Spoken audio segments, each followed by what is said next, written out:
Hi ನಮಸ್ತೆ ವೀಕ್ಷಕರೇ. CSIR-IICT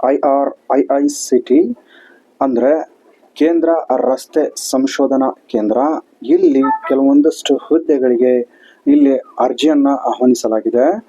ಎಷ್ಟು ಹುದ್ದೆಗಳು ಲಭ್ಯವಿದೆ, ವೇತನ ಶ್ರೇಣಿ ಏನು, ಯಾವ ರೀತಿ ಈ ಹುದ್ದೆಗೆ ಅರ್ಜಿಯನ್ನು ಸಲ್ಲಿಸಬೇಕು, ಇದರೆಲ್ಲರ ಬಗೆಗಿನ ಹೆಚ್ಚಿನ ಮಾಹಿತಿಗಾಗಿ ದಯವಿಟ್ಟು ಈ ವಿಡಿಯೋವನ್ನು ಸಂಪೂರ್ಣವಾಗಿ ವೀಕ್ಷಿಸಿ. ಸೊ ತಡ ಮಾಡದೆ ಹೆಚ್ಚಿನ ಮಾಹಿತಿಯನ್ನ ನೋಡ್ತಾ ಹೋಗೋಣ. CSIR ಕೇಂದ್ರ ರಸ್ತೆ ಸಂಶೋಧನಾ ಸಂಸ್ಥೆ ಜೂನಿಯರ್ ಸೆಕ್ರೆಟರಿಯೇಟ್ ಸಹಾಯಕರ ನೇಮಕಾತಿಗಾಗಿ ಅಧಿಕೃತ ವೆಬ್ಸೈಟ್ನಲ್ಲಿ ಅಧಿಸೂಚನೆಯನ್ನು ಬಿಡುಗಡೆ ಮಾಡಿದೆ.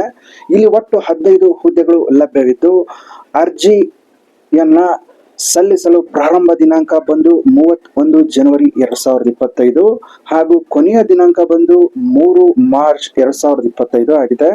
ಅಗತ್ಯವಿರುವ ಕನಿಷ್ಠ ವಯಸ್ಸಿನ ವಯೋಮಿತಿ ನೋಡೋದಾದ್ರೆ 18 ವರ್ಷಗಳು ಕನಿಷ್ಠ ಹಾಗೂ ಗರಿಷ್ಠ 28 ವರ್ಷಗಳನ್ನ ಇಲ್ಲಿ ನಿಗದಿಪಡಿಸಿದ್ದಾರೆ. ಅಭ್ಯರ್ಥಿಗಳು 2025ರ ನೇಮಕಾತಿಗಾಗಿ ಸಂಪೂರ್ಣ ವಿವರಗಳನ್ನ ತಾವು ಈ ಕೆಳಕಂಡಂತೆ ವೀಕ್ಷಿಸಬಹುದು. ಅದಕ್ಕಿಂತ ಮುಂಚೆ ನಮ್ಮ ಕರುನಾಡು ವಂದನೆ ಯೂಟ್ಯೂಬ್ ಚಾನಲ್ ಅನ್ನ ಯಾರೆಲ್ಲ ಸಬ್ಸ್ಕ್ರೈಬ್ ಮಾಡದೆ ವೀಕ್ಷಿಸುತ್ತಿದ್ದೀರೋ ಹಾಗೂ ಹೊಸದಾಗಿ ವೀಕ್ಷಿಸುತ್ತಿರುವ ವೀಕ್ಷಕರಿಗೆ ಕಳಕಳಿಯ ವಿನಂತಿ, ದಯವಿಟ್ಟು ಈ ಯೂಟ್ಯೂಬ್ ಚಾನಲ್ ಅನ್ನ ಸಬ್ಸ್ಕ್ರೈಬ್ ಮಾಡಿ. ಡೈಲಿ ರೆಗ್ಯುಲರ್ ಜಾಬ್ಸ್ ರಿಲೇಟೆಡ್ ಅಪ್ಡೇಟ್ಸ್ಗಳಿಗಾಗಿ ಹಾಗೆ ಪಕ್ಕದಲ್ಲಿರೋ ಬೆಲ್ ಐಕನ್ ಸಹ ತಾವು ಆನ್ ಮಾಡಿ. ಜೊತೆಗೆ ಈ ವಿಡಿಯೋಗೆ ಲೈಕ್ ಅಂಡ್ ಶೇರ್ ಮಾಡಿ. ತಡ ಮಾಡದೆ ಹೆಚ್ಚಿನ ಮಾಹಿತಿಗಳನ್ನ ನೋಡ್ತಾ ಹೋಗೋಣ.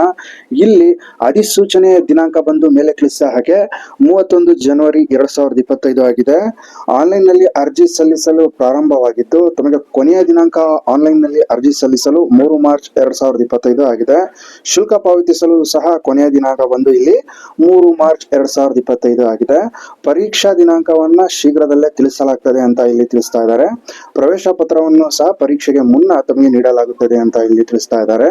ಅಭ್ಯರ್ಥಿಗಳು ಇವರ ಒಂದು ದೃಢೀಕೃತವಾದ ವೆಬ್ಸೈಟ್ ನಿಂದ ಇಲ್ಲಿ ಅಧಿಕೃತ ಸೂಚನೆಯನ್ನ ತಾವು ನೋಡಬಹುದು ಅಂತ ಇಲ್ಲಿ ಅವರು ತಿಳಿಸ್ತಾ ಇದ್ದಾರೆ. ಅದೇ ರೀತಿ ಇಲ್ಲಿ ಅರ್ಜಿ ಶುಲ್ಕ ನೋಡೋದಾದ್ರೆ ಸಾಮಾನ್ಯ ಮತ್ತು OBC EWS ಗಳಿಗೆ 500 ರೂಪಾಯಿಯನ್ನ ಇಲ್ಲಿ ನಿಗದಿಪಡಿಸಲಾಗಿದೆ. ಅದೇ ರೀತಿ SC ST PWBD ಮಹಿಳೆಯರು ಹಾಗೆ ಮಾಜಿ ಸೈನಿಕರಿಗೆ ಇಲ್ಲಿ ಯಾವುದೇ ರೀತಿಯ ಅರ್ಜಿ ಶುಲ್ಕ ಇರುವುದಿಲ್ಲ.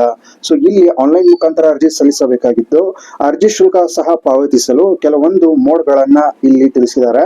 ಡೆಬಿಟ್ ಕಾರ್ಡ್ ಮೂಲಕ, ಕ್ರೆಡಿಟ್ ಕಾರ್ಡ್ ಮೂಲಕ, ಇಂಟರ್ನೆಟ್ ಬ್ಯಾಂಕಿಂಗ್ ಮೂಲಕ, IMPS ಮೂಲಕ ಅಥವಾ ನಗದು ಕಾರ್ಡ್ ಅಥವಾ ಮೊಬೈಲ್ ವ್ಯಾಲೆಟ್ ಮೂಲಕ ಇಲ್ಲಿ ತಾವು ಅರ್ಜಿ ಶುಲ್ಕವನ್ನ ಪಾವತಿಸಬಹುದಾಗಿದೆ. ಇಲ್ಲಿ ವಯೋಮಿತಿಯ ಬಗ್ಗೆ ನೋಡೋದಾದ್ರೆ ಮೇಲೆ ತಿಳಿಸಿದ ಹಾಗೆ ಕನಿಷ್ಠ ವಯಸ್ಸು 18 ವರ್ಷ, ಗರಿಷ್ಠ 28 ವರ್ಷಗಳು. ಅದೇ ರೀತಿ ಇಲ್ಲಿ ಕೆಲವೊಂದು ವಯೋಮಿತಿಯನ್ನ ಸಹ ಸಡಲಿಕೆ ನೀಡಿದ್ದಾರೆ. ಅದು ಮುಂದೆ ನೋಡ್ತಾ ಹೋಗೋಣ. ಇಲ್ಲಿ ಒಟ್ಟು 15 ಹುದ್ದೆಗಳು ಲಭ್ಯವಿದೆ. ಇಲ್ಲಿ ಹುದ್ದೆಗಳಿಗೆ ಸಂಬಂಧಪಟ್ಟಂತೆ ಕೆಲವೊಂದಿಷ್ಟು ಮಾಹಿತಿಗಳನ್ನ ನೋಡೋದಾದ್ರೆ ಹುದ್ದೆ ಹೆಸರು ಬಂದ್ರು ಜೂನಿಯರ್ ಸೆಕ್ರೆಟರಿಯೇಟ್ ಸಹಾಯಕ. ಒಟ್ಟು 15 ಹುದ್ದೆಗಳು ಲಭ್ಯವಿದೆ. ಅರ್ಹತೆಯನ್ನ ನೋಡೋದಾದ್ರೆ ಅಭ್ಯರ್ಥಿಗಳು ಮಾನ್ಯತೆ ಪಡೆದ ಮಂಡಳಿಯಿಂದ 12ನೇ ತರಗತಿ ಅಥವಾ ಅದಕ್ಕೆ ಸಮಾನವಾದ ಶಿಕ್ಷಣವನ್ನ ಪೂರ್ಣಗೊಳಿಸಿರಬೇಕು ಅಂತ ಇಲ್ಲಿ ತಿಳಿಸ್ತಾ ಇದ್ದಾರೆ. ಜೊತೆಗೆ ಕಂಪ್ಯೂಟರ್ ಟೈಪಿಂಗ್ ನಲ್ಲಿ ಪ್ರಾವೀಣ್ಯತೆ ಇರಬೇಕು. ಇಂಗ್ಲಿಷ್ ನಲ್ಲಿ ನಿಮಿಷಕ್ಕೆ 35 ಪದಗಳ ವೇಗ ಅಥವಾ ಹಿಂದಿಯಲ್ಲಿ 30 ಪದಗಳ ವೇಗದಲ್ಲಿ ತಾವು ಟೈಪ್ ಮಾಡುವಷ್ಟು ಸಾಮರ್ಥ್ಯವನ್ನು ಹೊಂದಿರಬೇಕು ಅಂತ ಇಲ್ಲಿ ತಿಳಿಸ್ತಾ ಇದ್ದಾರೆ.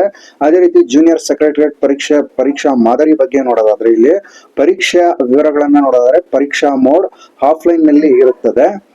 ಅಂದ್ರೆ ಇಲ್ಲಿ ಯಾವುದೇ ರೀತಿ ಆನ್ಲೈನ್ ಟೆಸ್ಟ್ ಇರಲ್ಲ. ಆಫ್ಲೈನ್ ಅಂದ್ರೆ ಆಫ್ಲೈನ್ ನಲ್ಲಿ ಇಲ್ಲಿ ಪರೀಕ್ಷೆ ಇರುತ್ತದೆ. ಪ್ರಶ್ನೆ ಪ್ರಕಾರ ನೋಡೋದಾದ್ರೆ ಬಹು ಆಯ್ಕೆಯ ಪ್ರಶ್ನೆಗಳು ಅಂದ್ರೆ ಮಲ್ಟಿಪಲ್ ಚಾಯ್ಸ್ ಇಲ್ಲಿ ಕ್ವಶನ್ಸ್ ಗಳು ಇರುತ್ತೆ. ಜೊತೆಗೆ ಇಲ್ಲಿ 200 ಪ್ರಶ್ನೆಗಳಿಗೆ ಸಂಬಂಧಪಟ್ಟಂತೆ ಈ ಲಿಖಿತ ಪರೀಕ್ಷೆದ್ದು ಒಟ್ಟು 100 ಅಂಕಗಳು ಇಲ್ಲಿ ನಿಗದಿಸಲಾಗಿದೆ.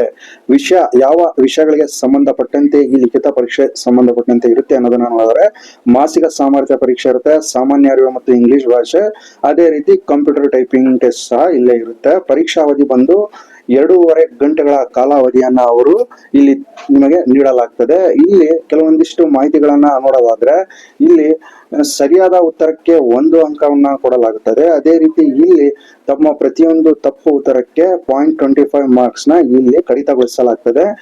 ಇಲ್ಲಿ ಪರೀಕ್ಷೆಯು ಇಂಗ್ಲಿಷ್ ಮಾಧ್ಯಮದಲ್ಲಿ ಇರುತ್ತದೆ. ಸೊ ಇದೊಂದು ತಾವು ಗಮನದಲ್ಲಿ ಇಟ್ಕೊಳ್ಳಿ. ಅದೇ ರೀತಿ ಇಲ್ಲಿ ಕೆಲವೊಂದಿಷ್ಟು ಈ ಜೂನಿಯರ್ ಸೆಕ್ರೆಟರಿಯೇಟ್ ಪರೀಕ್ಷೆಗೆ ಸಂಬಂಧಪಟ್ಟಂತೆ ಅರ್ಹತಾ ಮಾನದಂಡಗಳನ್ನ ನೋಡೋದಾದ್ರೆ, ಅಭ್ಯರ್ಥಿಗಳು ಮಾನ್ಯತಾ ಪಡೆದ ಮಂಡಳಿಯಿಂದ 12ನೇ ತರಗತಿ ಅಥವಾ ಅದಕ್ಕೆ ಸಮಾನವಾದ ಶಿಕ್ಷಣವನ್ನ ಪೂರ್ಣಗೊಳಿಸಿರಬೇಕು. ಜೊತೆಗೆ ಕಂಪ್ಯೂಟರ್ ಟೈಪಿಂಗ್ ನಲ್ಲಿ ಪ್ರಾವೀಣ್ಯತೆ, ಇಂಗ್ಲಿಷ್ ನಲ್ಲಿ ನಿಮಿಷಕ್ಕೆ 35 ಪದಗಳ ವೇಗ ಅಥವಾ ಹಿಂದಿಯಲ್ಲಿ 30 ಪದಗಳ ವೇಗದಲ್ಲಿ ತಾವು ಟೈಪಿಂಗ್ ಅನ್ನ ಮಾಡಬೇಕು.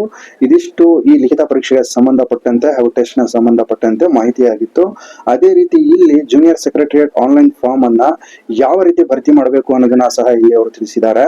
ಜೂನಿಯರ್ ಸೆಕ್ರೆಟರಿಯೇಟ್ ಹುದ್ದೆಗೆ ಅರ್ಜಿ ಸಲ್ಲಿಸಲು ಬಯಸುವ ಆಸಕ್ತ ಅಭ್ಯರ್ಥಿಗಳು ಮಾರ್ಚ್ 3, 2025 ಮೊದಲು ಆನ್ಲೈನ್ ಮೂಲಕ ಅರ್ಜಿಯನ್ನ ಸಲ್ಲಿಸಬೇಕು ಅಂತ ಇಲ್ಲಿ ತಿಳಿಸ್ತಾ ಇದ್ದಾರೆ. ನೇರವಾಗಿ ಅರ್ಜಿ ಸಲ್ಲಿಸಲು ಪ್ರಮುಖ ಲಿಂಕ್ ವಿಭಾಗದ ಅಡಿಯಲ್ಲಿ ಕೆಳಗೆ ನೀಡಲಾದ ಇಲ್ಲಿ ಕ್ಲಿಕ್ ಮಾಡಿ ಲಿಂಕ್ ಬಳಸಿ ಅಂತ ಇಲ್ಲಿ ತಿಳಿಸ್ತಾ ಇದ್ದಾರೆ. ಪರ್ಯಾಯವಾಗಿ ಆನ್ಲೈನ್ ನಲ್ಲಿ ಅರ್ಜಿ ಪ್ರಕ್ರಿಯೆಯನ್ನು ಪೂರ್ಣಗೊಳಿಸಲು CSIR ನ ಅಧಿಕೃತ ವೆಬ್ಸೈಟ್ ಗೆ ಭೇಟಿ ನೀಡಿ ಅಂತ ಇಲ್ಲಿ ಅವರು ತಿಳಿಸ್ತಾ ಇದ್ದಾರೆ.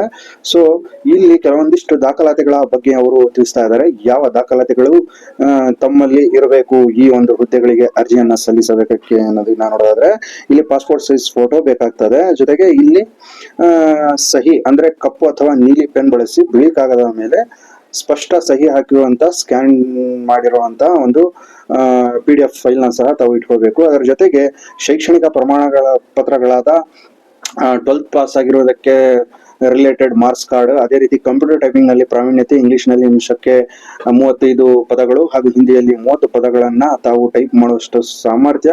ಜೊತೆಗೆ ಅರ್ಜಿ ಸಲ್ಲಿಸುವ ಮೊದಲು ಅಭ್ಯರ್ಥಿಗಳು ಅಧಿಕೃತ ಅಧಿಸೂಚನೆಯನ್ನು ಎಚ್ಚರಿಕೆಯಿಂದ ಓದಿಕೊಳ್ಳಬೇಕು ಅಂತ ಇಲ್ಲಿ ತಿಳಿಸ್ತಾ ಇದ್ದಾರೆ. ಅಂದ್ರೆ ಅಧಿಕೃತ ಅಧಿಸೂಚನೆ ಏನಿದೆ ಅದರ ಪ್ರಕಾರ ತಮ್ಮ ಅರ್ಹತೆಗಳು, ಶೈಕ್ಷಣಿಕ ಅರ್ಹತೆ ಇವೆಲ್ಲವೂ ತಾವು ಪೂರೈಸುವಂತರಿದ್ದಲ್ಲಿ ಮಾತ್ರ ಇಲ್ಲಿ ಈ ಹುದ್ದೆಗಳಿಗೆ ಅರ್ಜಿ ಸಲ್ಲಿಸಿ ಅಂತ ಇಲ್ಲಿ ಅವರು ತಿಳಿಸ್ತಾ ಇದ್ದಾರೆ. ಇಲ್ಲಿ ಜಾತಿ ಪ್ರಮಾಣ ಪತ್ರ ಸಹ ಬೇಕಾಗ್ತದೆ ಮೀಸಲಾತಿ ವರ್ಗದ ಅಭ್ಯರ್ಥಿಗಳಿಗೆ. ಅದೇ ರೀತಿ ID ಪುರಾವೆಗಾಗಿ ಆಧಾರ್ ಕಾರ್ಡ್, ಮತದಾರರ ಗುರುತಿನ ಚೀಟಿ ಅಥವಾ ಸರ್ಕಾರ ನೀಡುವ ಯಾವುದೇ ಇತರ ಗುರುತಿನ ಚೀಟಿಗಳು ತಾವು ಅಲ್ಲಿ ಪ್ರಸ್ತುತಪಡಿಸಬೇಕು.